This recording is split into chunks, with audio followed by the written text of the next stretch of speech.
Hey everybody, Matthew here from MiniWarGaming.com. I'm in the 3D printing room for FDM.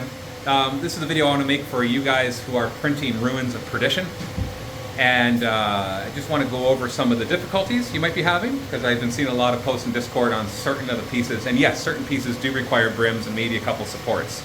And I apologize for that, because I've been trying with each new iteration of terrain that we make to require less and less of supports. Brims sometimes are unavoidable, especially for things that are thin and going up, like the columns and everything. And I'll say Perdition is way better than Drakenfell for needing supports. But since we are printing tons of this stuff, like we've got 35, 36 printers, pretty much going non-stop every day, printing stuff for orders for our store, but also tons of it for Drakenfell. We've run into those same issues, and so I want to talk about how we are working on fixing them and how we have fixed certain ones, and which ones we're still working on fixing too. So let's go over that. So I got my two resident experts, Caleb and Ricky, who Caleb has been working non-stop down here, keeping these printers going. Ricky's been helping him out as well.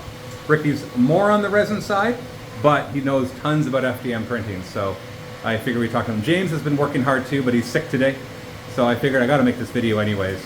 So let's talk about a few pieces that have been the main problem. So why don't you walk us through that, Ricky? So nice and loud, because we got lots of noise in here. The thinner the object, the taller the object, the more likely it is to wiggle. And it wiggles, things don't line up, and things fall apart. So, for example, yeah, some of these failed, even though we added supports to try to fix it. Oh, now you're gonna pull one off. This video will not be edited, it's just for you guys. What happens is these little spindly bits get knocked around and then they don't line up when they go to print. So what needs to happen is these need to be more stable. So either brims or supports or both. Or both. So over here we basically have been experimenting with this piece in particular, adding a support just painted on the one side right here. And for the most part that worked. There was still a few shifts, so we're gonna have to increase the amount of supports that are on there.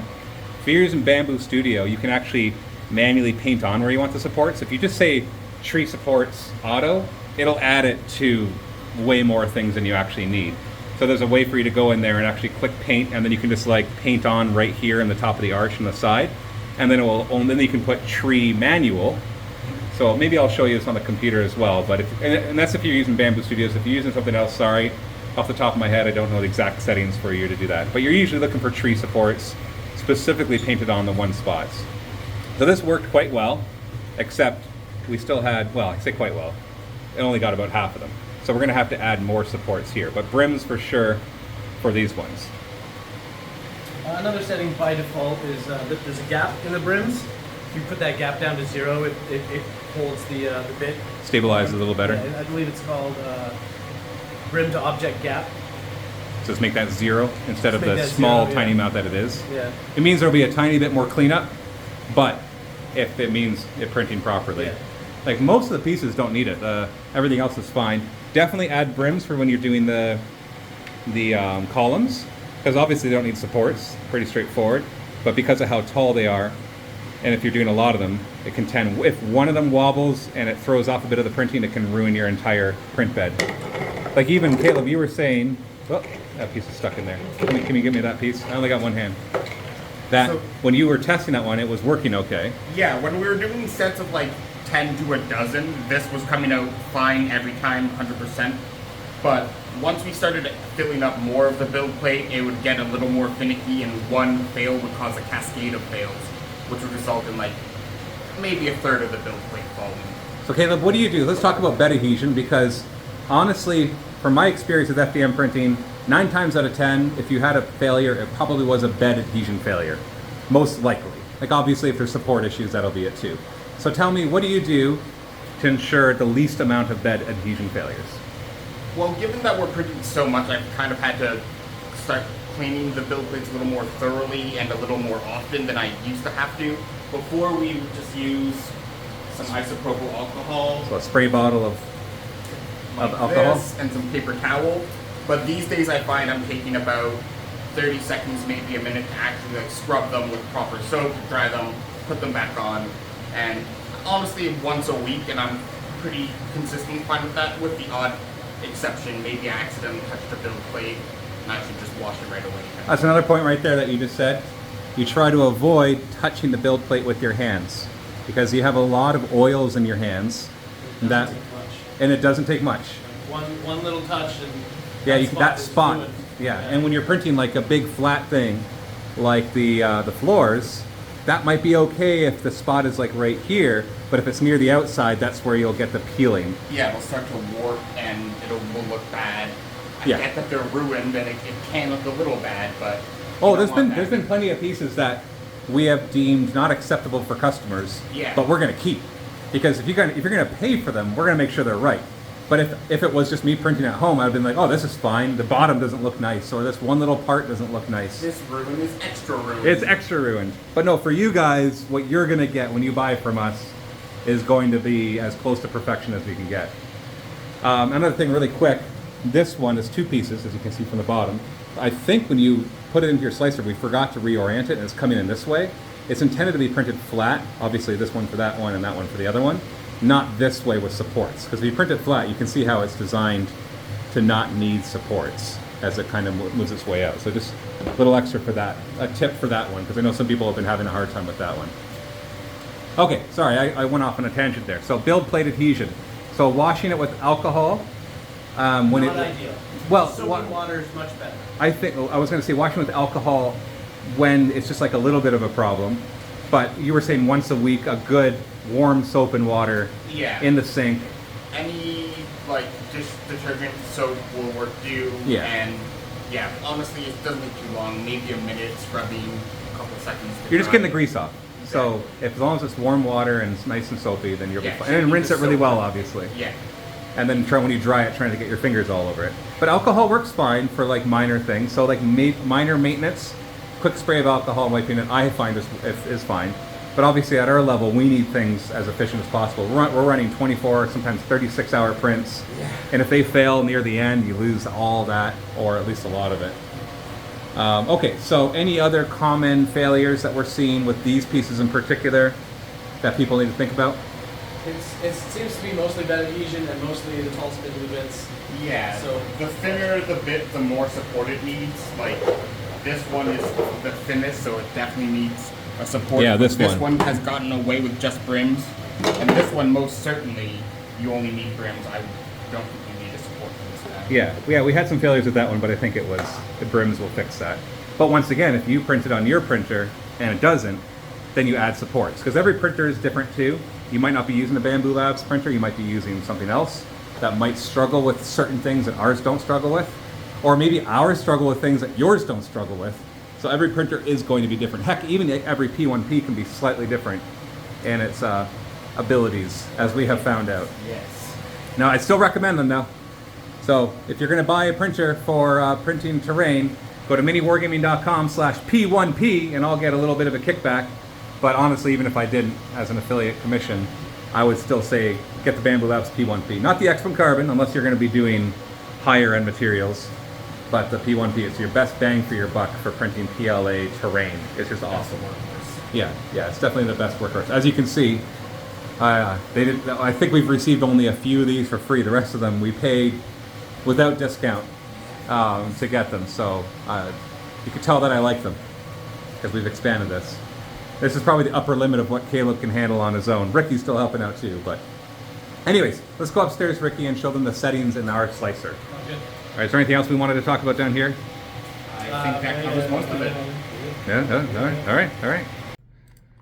Okay, so we're looking at Bamboo Studios here. Once again, I apologize if you're using something else. We don't really have tips and tricks on that, although a lot of the settings will probably be similar. So we're going to show you kind of what the process we'll go through to try to fix printing this piece, for example. As you can see, it has that small leg area, which is even a little harder to print because it's even more ruined. So if we look over at the settings, first off, why don't you click off Advanced, just for now, because I don't think we're going to use any of the advanced ones in this video. You think we will? I'm always in advanced mode, so I don't know what settings are let's not find in it. the advanced mode. We'll find out. So first off, layer height 0.2 millimeters. You can see we're just using the. Oh, come on there, camera. Oh wait, I have my light set on. We're gonna go to auto. There we go. Sorry about that. I had my light set on manual, so it's too bright. So we go to 0.2 millimeter standard. as you can see right there, which just gives it a layer height of 0.2. I know some people are like, oh, 0.12 will be better. I'm like, it will be, but it'll take longer. But anything higher than that, you'll probably run into problems. Then under strength, once you click on strength, really the only thing you have to worry about is at the bottom, the infill, which defaults to 15, which is fine. I often drop it down to 10, but 15 is fine. And then like grid pattern is fine. People will talk about all sorts of different infill patterns, but I've found that there's not usually much of a difference anymore when it comes to using the gyroid or the hex or whatever, for all our parts at least. So we just use the default one. Now supports, let's go to others first to actually talk about brims. This is where you add brims. Now it says auto, but I've never seen it actually add brims with auto. Have you ever seen it do it? Yeah, so it has like an algorithm that detects when it thinks it needs it. I've never seen it actually add it to any of my prints. And I've been printing tons of stuff at home from other companies for my Fallout RPG. So if you need brims, just switch it from auto to outer brim is usually fine. And now you were talking about, and once you click on that advanced, because maybe that's where you'll find the, yeah, brim object gap. So that's the 0.1 millimeter. So, oh, hold on, why don't you go back to the 0.1 first so we can show them the gap. Now the gap is there for a reason. It makes it easier for it to come off of the brim. So you can see how there's that tiny, tiny little gap between the brims and the actual piece. And that's fine, normally, because what you're usually looking for with brims is to avoid peeling and to give that little extra stability. But you make it 0 and it's touching, which will give you even more stability at the cost of a little extra cleaning afterwards, because obviously that plastic will be bonded together much more than with that gap. So your choice if you want to use it or not. We've mostly not done that and been fine, but it is something we're going to experiment with on the ones that are giving us more problems. And then for supports, why don't you go back to prepare to show them the painting supports. So back out of there, like zoom out I mean. And so you click on the object itself, and then up here you can see support painting. So click that, or you can press L. And then there's a few ways you can do it up here. So let's see how Ricky decides to, because I have my own ways. So assuming that you're going to paint it, which tools do you use, Ricky? I would use, so the circle tool, I don't know what goes on with it. I would just use the sphere every time. Yeah, I always use the sphere. That's what I was wondering. The circle gives me problems. So you're adding supports there so it actually widens it. Because normally you put supports up higher, but here we're trying to actually deal with the fact that this leg needs a bit more help. So you're just going to paint on a line. Doesn't have to be perfect. Slice plate just to check out. Just see what it does. Oh, no, we don't have it turned on. So you go to support, you enable support, you go to tree manual. Do not do normal, do tree. This tree is the best. Organic a lot of the times here. Oh, you like organic? It doesn't really matter too much. I was going to say I just leave it to whatever I said before. So there we are. You can see that it's added supports just to the area that he has put there, so it'll give it a bit more support. Now I would probably also add on some up to the upper part of the arch. So why don't you show painting on some of that. Everybody will have their opinions on exactly how much you should support. Obviously in the future we're always going to try to make our terrain as support free as possible, but sometimes you just end up with things like this. So if you do something thin like that, or you can go fatter if you want to, because the nice thing about supports, at least with Bamboo Studios, is that they'll leave a tiny, tiny gap between the support and the actual model, so they peel off really nicely. So they don't bond with it. That's why we like the tree supports. So you can see here, it's put in a lot more. And if we were to zoom in really, really, really, really closely, you might be able to see that gap. I don't know, maybe. Yeah, it's pretty small. It's like a half layer height gap between the supports. I don't think you can really see it perfectly there. But you have to take my word for it. It just peels off nicely. And that's basically it. So those are the settings you have to think about. Anything else, Ricky? Yeah, so there's some other useful tools that were added recently. Brim ears. So if you're trying to add just specific brims in specific spots, this tool here will let you plop down a brim wherever you want. So you don't like rely on it, just adding it everywhere? So, yeah, so you don't have to like, because sometimes it gets, you're putting a bunch of things on the plate and you don't want brims on everything, but that the brim tool will put brims everywhere. This will kind of let you just like put coin-sized brims wherever you feel you need them. Yeah, and you can make them different size, diameters, angles, all that kind of stuff. That jazz. Yeah. So if you're just trying to like localize brims, it's a helpful tool. Yeah, yeah. So you don't have nearly as much of them to clean up afterwards. Any other tools in there that you highly recommend besides the obvious arranging and that kind of stuff?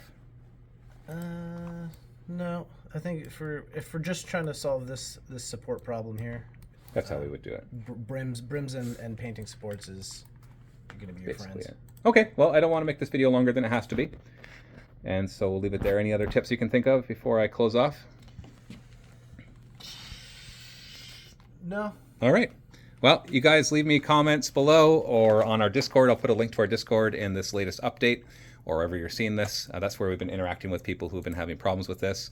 We're not doing tech support on Discord necessarily, but we do want to know what issues you're having with this specifically so that we can correct them and give you advice. But if you're like, hey, how do I fix it on this printer or how do I run this printer? It's like we don't really have the manpower to do all of that tech support. But we will help you with issues specifically to if you're having problems with specific parts of the Ruins of Perdition or other things that we sell. Okay, thank you.